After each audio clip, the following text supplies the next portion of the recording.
Can you imagine being so delusional that you would look at someone's failure to do a job with even the vaguest scintilla of competence as a qualification for promotion? David Davis's job for the best part of 2.5 years was to come up with a plan for getting out of the European Union. That was his job. That was his only job. Not only to come up with a plan, but to negotiate with the European Union in a way that facilitated and accelerated that departure. That was his job. He uncomplainingly took home or grossed 130, 140 off the top of my head, £1,000 a year to do that job. And he failed on a scale that even Chris Grayling would struggle to have achieved. And that is really saying something, isn't it? What did you manage to achieve during your over 2 years as Secretary of State for leaving the European Union? Absolutely nothing.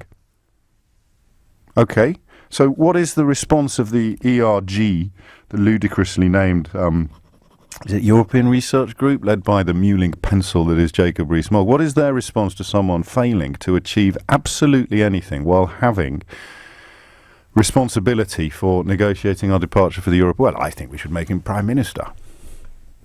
What?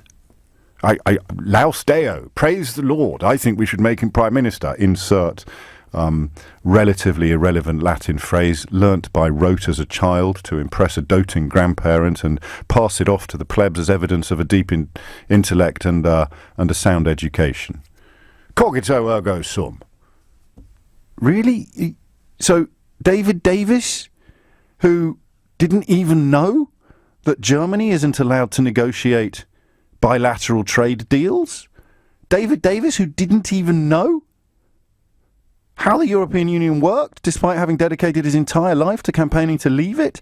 He should be made Prime Minister now? That will somehow improve the situation that he has done more than anybody else to render ridiculously difficult. This was the moment for me. This was the moment where I finally accepted that there are people sitting in this crowd, standing in this crowd next to me, who will insist that the Emperor has got clothes on, even as their noses are pressed against his naked buttocks and he breaks wind. They will continue to insist that he's wearing lovely clothes and that is the waft of Chanel No. 5 on the breeze. That's the moment for me.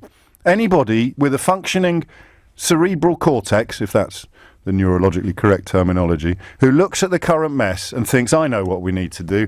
We need to put David Davis in charge. That is the moment, isn't it, where you realise you might as well be talking Swahili to some of these people for all the sense that it will make to them. I'm looking at a situation of almost unprecedented political chaos caused by these ludicrous people who insist on calling themselves Brexiteers, like something out of the Beano in about 1973. I'm looking at unprecedented political chaos, and I'm seeing people thinking, well, the best way to fix this chaos is to put the people that caused it in charge. So, well, they've kind of been in charge.